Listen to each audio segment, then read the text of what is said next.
मुंबईनंतर महाराष्ट्राची आर्थिक स्थिती जर कुठल्या जिल्ह्याची चांगली असेल, कुठल्या विभागाची चांगली असेल, तर ती पुणे विभागाची.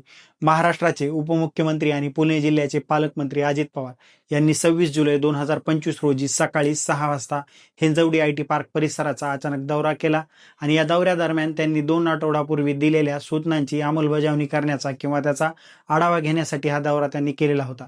ज्यात त्यांना वाहतूक कोंडी, रस्त्यांची खराब परिस्थिती आणि मागं काही दिवसापूर्वी मे महिन्यामध्ये त्या ठिकाणी पाऊस झालेला होता आणि त्यामुळं हिंजवडी आयटी पार्क नसून हा वॉटर पार्क आहे, अशा सोशल मीडियामध्ये चर्चा होत होत्या.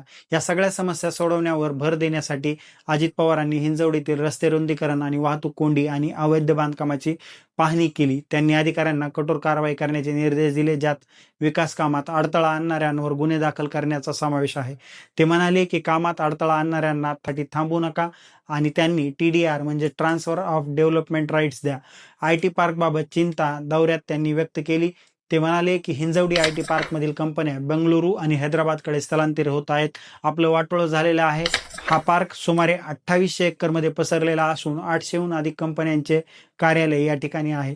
हिंजवडीचे सरपंच गणेश जांभूळकर यांनी रस्ता रुंदीकरणाबाबत मंदिर पाडू नये असा आग्रह धरला. त्यावर अजित पवारांनी खडे बोल सुनावले. धरण बांधताना मंदिरं जातातच, मी ऐकून घेतो, पण मी जे करायचं तेच करतो, असं ते म्हणाले.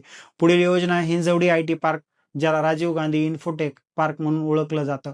पुण्याजवळील हे एक प्रमुख माहिती तंत्रज्ञान केंद्र आहे, ज्याच्या स्थापनेपासून ते आर्थिक योगदानापर्यंतची मुख्य माहिती आपण या व्हिडिओमध्ये समजून घेणार आहोत. हिंजवडी आयटी पार्कची स्थापना ही 1990च्या दशकाच्या शेवटी झाली. हा पार्क 25 वर्षापूर्वी सुरू करण्यात आलेला असून हे माहिती तंत्रज्ञान क्षेत्रासाठी विकसित करण्यात आलेला पार्क आहे. सुरुवातीला हे सहकारी साखर कारखान्याच्या जागेवर उभारण्यात आलं, ज्यासाठी स्थानिक नेत्यांना मनवण्यात आलं आणि एकूण या ठिकाणी ज्या आयटी पार्कमध्ये कंपन्या आहेत त्या सध्या 139 कंपन्या कार्यरत आहेत. काही स्रोतांनुसार इथे सुमारे 150 आघाडीच्या आयटी कंपन्या आहेत, ज्यात TCS, इन्फोसिस, विप्रो, IBM आणि कॉग्निझंट यासारख्या प्रमुख नावांचा समावेश आहे. मात्र गेल्या 10 वर्षामध्ये अपुऱ्या सुविधांमुळे या ठिकाणाहून 10 वर्षामध्ये तब्बल 37 आयटी कंपन्यांचं स्थलांतर झाल्याची माहिती समोर येत आहे. कर्मचाऱ्यांची संख्या पार्कमध्ये एकूण कोणी सांगतं की या ठिकाणी 2.25 लाख, 3 लाख, तर काही अंदाजानुसार 5 लाखांपेक्षा जास्त कर्मचारी या ठिकाणी या आयटी पार्कमध्ये कार्यरत आहेत. या सगळ्यांमध्ये सुमारे आयटी पार्कशी निगडीत म्हणजे आयटी क्षेत्राशी निगडीत सुमारे 3.5 ते 4 लाख कर्मचारी डायरेक्ट आयटी कंपन्यांमध्ये काम करतात आणि बाकी जे इतर कर्मचारी आहेत ते वेगवेगळ्या सुविधांमध्ये काम करतात. पुण्याच्या आर्थिक विकासात या आयटी पार्कची महत्त्वाची भूमिका आहे. 2023-24 मध्ये इथून सॉफ्टवेअर निर्यातीचं जे मूल्य होतं ते सुमारे 1,05 कोटी रुपये इतकं होतं. मात्र वाहतूक कोंडी आणि अन्य समस्यांमुळे कंपन्या स्थलांतरित होत आहेत. आर्थिक नुकसान होत आहे, ज्यामध्ये कर्मचाऱ्यांच्या वेळेचा अपव्यय म्हणजेच दररोज प्रति कर्मचारी सुमारे $25चं नुकसान होत आहे. नेमकं हे नुकसान कसं होतं, तर कर्मचारी घरून आयटी कंपनीमध्ये जाण्यासाठी निघतात आणि त्या ठिकाणी मोठ्या प्रमाणामध्ये आपल्याला ट्रॅफिकची समस्या पाहायला मिळते. त्यामुळेच मेट्रोचं काम सुद्धा जलद गतीने सुरू करण्यात आलेलं आहे. आणखीन मेट्रोचं काही काम बाकी आहे आणि काही काम झालेलं आहे. ह्या सगळा खटाटोप जो चालू आहे तो आयटी कंपन्यांसाठी, कारण की या सगळ्यामधून जे आर्थिक चक्रावर पुण्याच्या याच्यावर मोठा परिणाम होतो. हिंजवडीच्या फेज 1, फेज 2 आणि फेज 3 मध्ये सुमारे 170 कंपन्या आहेत, ज्यात काही छोटे स्टार्टअप देखील आहेत.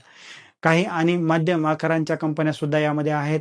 पार्कमध्ये एकूण 5 लाख कर्मचारी आहेत, ज्यात थेट आयटी क्षेत्रातील नोकऱ्या आणि प्रत्यक्ष रोजगाराचा समावेश आहे. यातील सुमारे मी मागे सांगितल्याप्रमाणे 3.5 ते 4 लाख कर्मचारी असे आहेत जे थेट आयटी कंपन्यांमध्ये काम करतात. या सगळ्यामध्ये स्थानिक रोजगाराच्या दृष्टीने हिंजवडी, पुणे आणि आसपासच्या भागातल्या ग्रामीण भागातल्या मोठ्या प्रमाणामध्ये यामुळे ग्रामीण भागातल्या तरुणांसाठी रोजगार निर्मिती झालेली आहे. यामध्ये प्रामुख्याने महिला, तरुण यांच्यासाठी रोजगाराची निर्मिती झालेली आहे. व्यावसायिकांसोबतच स्टाफ, सुरक्षा, स्वच्छता, वाहतूक क्षेत्रातील हजारो नोकऱ्या सुद्धा इतरही त्या ठिकाणी निर्माण झालेल्या आहेत. जे आयटी पार्कमध्ये कर्मचारी काम करतात त्यांना आणण्या नेण्यासाठी सुद्धा मोठी व्यवस्था लागते, दळणवळणाची साधनं लागतात. त्यामुळे वाहतुकीच्या व्यवस्थेमध्ये सुद्धा रोजगार निर्मिती होते. मोठमोठाले हॉटेल्स असतील, पानटपऱ्या असतील, छोट्या पानपट्टीपासून ते मोठमोठाल्या हॉटेल्सपर्यंत या ठिकाणी रोजगाराची निर्मिती झालेली आहे. त्या ठिकाणी मोठ्या प्रमाणामध्ये कामगार काम करायला लागतात. लागतात आणि त्या ठिकाणी रोजगार निर्मिती होते, ज्यात महिला आणि ग्रामीण भागातील तरुणांचा मोठा वाटा आहे. पार्कमुळे पुण्याच्या अर्थव्यवस्थेत वार्षिक सुमारे 1.2 लाख कोटींचं योगदान आहे, ज्यात रोजगार निर्मिती, स्थानिक बाजारपेठा आणि सेवा क्षेत्राला मोठी चालना मिळालेली आहे. हा व्हिडिओ तुम्हाला नेमका कसा वाटला हे आमच्या या यूट्यूबच्या कमेंट बॉक्समध्ये कमेंट करून नक्की कळवा आणि आमचं हे चॅनल जास्तीत जास्त सबस्क्राईब करायला विसरू नका.